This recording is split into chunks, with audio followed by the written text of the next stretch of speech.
A long year after watching some of Earth's mightiest heroes turn to dust, the Avengers have finally reassembled, and they didn't disappoint. Avengers Endgame is everything you could want in a finale 10 years in the making. It reminds us where we've been and hints at where we're going. It's heartfelt, funny, tragic, and thrilling. Endgame includes a number of important scenes in its 3 hours. In this video, we're sharing our pick for the film's most important scene and explaining why it was the movie's linchpin. We'll also talk about what it tells us about the future of the Marvel Cinematic Universe. Because if there's one thing we know, it's that Endgame is only an ending for some characters. The MCU will continue and bring us new stories and new characters to root for too. Before we begin, it should come as no surprise that there are massive Endgame spoilers ahead. If you haven't seen the movie yet, well, run to the theater right now. We'll wait. Runners up. Before we reveal the scene we've dubbed Endgame's most important, let's talk about some scenes that were runners-up for the title. These scenes were all pivotal to the film. One of the first scenes that set the agenda was Scott Lang's conversation with Captain America and Black Widow at Avengers headquarters. It's been 5 years since Thanos snapped for everyone else, but Scott spent all that time in the quantum realm, so for him it was barely a blip. Scott may not be a scientific genius like Bruce Banner or Tony Stark, but he knows that his experience points to something important. If the team can harness the power of the quantum realm, they can use time travel to set things right. His idea is what sets the movie's plot in motion. Another important scene is the team coming together just before they time travel to gather the Infinity Stones. After the characters determined where and when each stone was, they made a plan to retrieve them. Before they hit the button that'll zap them to the past, Captain America gives a motivational speech to rally the troops. Then they each travel to a different time and place to find the stones before Thanos can. This scene leads to another crucial moment in the movie, Black Widow and Clint Barton's mission to retrieve the Soul Stone. We saw in Avengers 3 that in order to get this stone, the Seeker must trade the thing they love for it. Neither Clint nor Natasha are willing to sacrifice the other for the stone, yet they were happy to give their own lives for the cause. After all, as Natasha says, they vowed to do whatever it takes.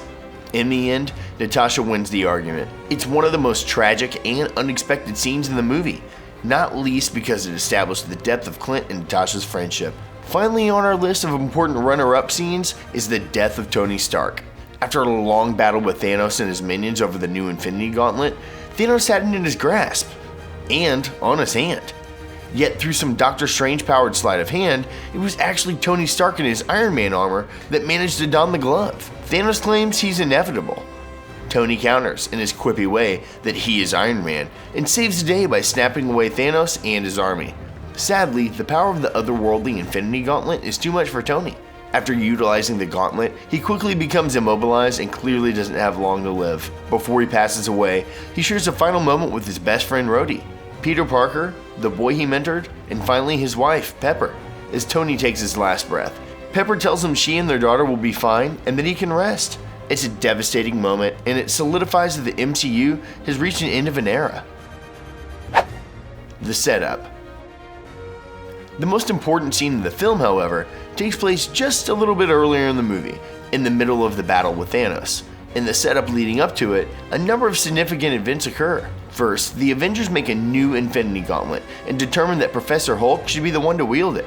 It isn't easy and it involves a great deal of screaming, but Hulk eventually manages to snap his gauntlet-clad fingers. Just as the Avengers are realizing their plan may have succeeded and brought back those who perished, Thanos attacks. Thanos from 2014, that is. Avengers headquarters is reduced to rubble.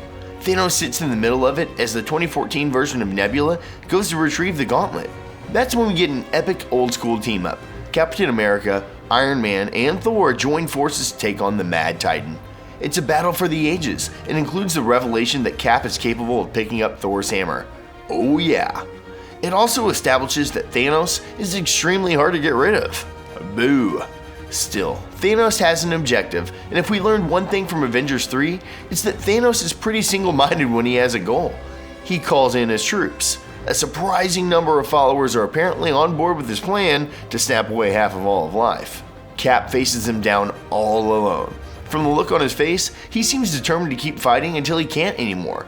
He's just one man against an army though. The odds are looking pretty bleak. Just when it seems like all hope is lost, Cap hears something coming over his comms, and that's when the scene in question starts. On your left, it's Cap's pal, Sam Wilson, otherwise known as Falcon. His message, on your left. Sam's not quoting a Beyonce song. He's making a callback to the friend's first meeting in Captain America: The Winter Soldier. At the time, Cap continuously lapped Sam during a run, and that was the phrase he used to alert Sam of his presence. Sam was dusted during Thanos' snap, so hearing his voice already established what we already suspected. The Decimated are back. However, Cap was understandably distracted from confirming that the team's unsnapping play worked. At first, he almost doesn't seem to believe that it's his friends coming over the line. Then, a portal appears in back of him and to his left. Falcon flies out, accompanied by Avenger after Avenger, and Cap looks as exhilarated as we feel. Soon, portals are appearing all around Cap, and every ally that's fought alongside the Avengers through 21 previous films is on the battlefield with them.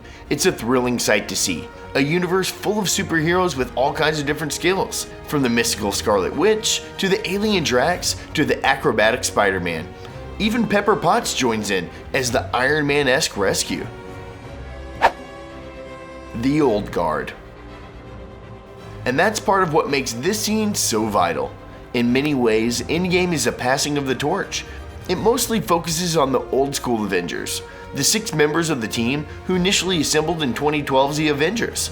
Before they knew about Sorcerer Supreme, or talking trees, Iron Man, Captain America, Hulk, Thor, Black Widow, and Hawkeye came together to fight the forces threatening Earth. Endgame wraps up many of these character stories.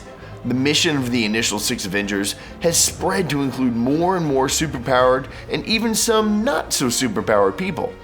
People who believe in their cause and want to use their training and skills towards it. Many of the characters that walk through those portals to join Cap in the battlefield against Thanos are the new recruits. And as we soon see, the number of people who've rallied to the Avengers' cause are legion. It's far beyond anything the Avengers would have envisioned during their initial attempts to work together. Knowing that this is what they've created is inspiring. The future of the MCU. And in that accomplishment lies the future of the MCU. The camera focuses on team after team of superhero characters. Most of them spent the past 5 years as dust. That doesn't mean they skipped a beat when they were resurrected. Just as they came together to take down Thanos in Avengers 3, they do the same in Endgame. And this time, they're even more aware of the stakes. This group is diverse, representing different backgrounds and perspectives, but ultimately, they fight together. The scene draws a line from the Avengers, who started it all, to the sprawling collective that's part of the Marvel multiverse today. It's a testament to its continuation and how the MCU is now bigger than any single character. Avengers Assemble. As superheroes from near and far join the fight, the core team joins in too, including Hulk, Iron Man, and Thor. They're all ready and waiting to defend the planet, yet they've collectively agreed that Cap is their leader, so they wait for his signal. And then he says the words that they and the audience have been waiting to hear. Avengers Assemble. Unlike the utterance by Sam that started the scene, no one in the MCU has said those 2 little words before, so it's appropriate that Cap says them now to wrap up 10 years worth of story. It's a rallying cry and a call to arms as the group plunges into battle against Thanos and his forces. It showcases the team's strength as a group.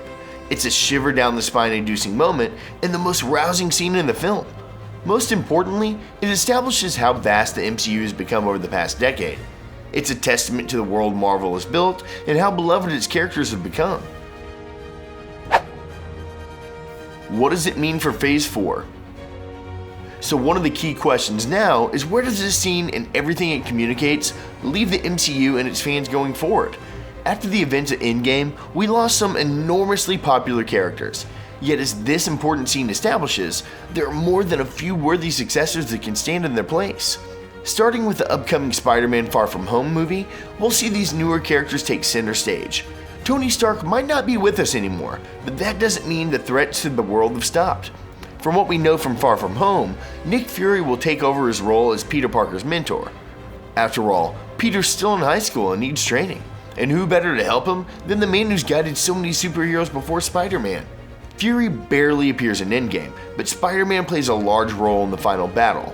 He's shown to be a competent and brave fighter, yet he's also still an eager kid who's more interested in the action of being a superhero. He's never had much training in other aspects of superhero work, like discovering a bad guy's objectives or learning their weaknesses.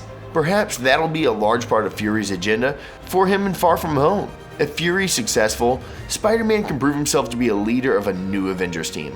Plus, this scene establishes that both magic and aliens have become an integral part of the MCU.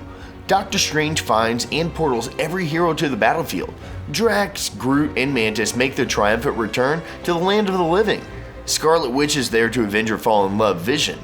These characters bring more than fighting skill to the MCU. While fighting is valuable, the mystical can augment it and make the team truly unstoppable. And fans have now learned to accept that heroes can have very different skills, and they can take many forms, even that of a raccoon. This leaves room for the MCU to expand even further, something it looks poised to do. One of Marvel's new projects is The Eternals, about a race of seriously powerful, long-lived aliens. It's rumored that the film could even introduce its own version of Hercules. Take that, Thor. From On Your Left to Avengers Assemble, this is Endgame's most important scene. It speaks to the franchise's past and its future, while also being powerfully moving and exciting. As much of the rest of Endgame clears the very high bar set for it, this is the scene that the rest of the film hangs on. It's an inspiring moment, 22 movies in the making, a moment worthy of Earth's mightiest heroes. Do you agree with our pick for the most important scene in Endgame? What did this scene mean to you? Have a say in the comments. And if you enjoyed the video, don't forget to like and subscribe. Thanks for watching.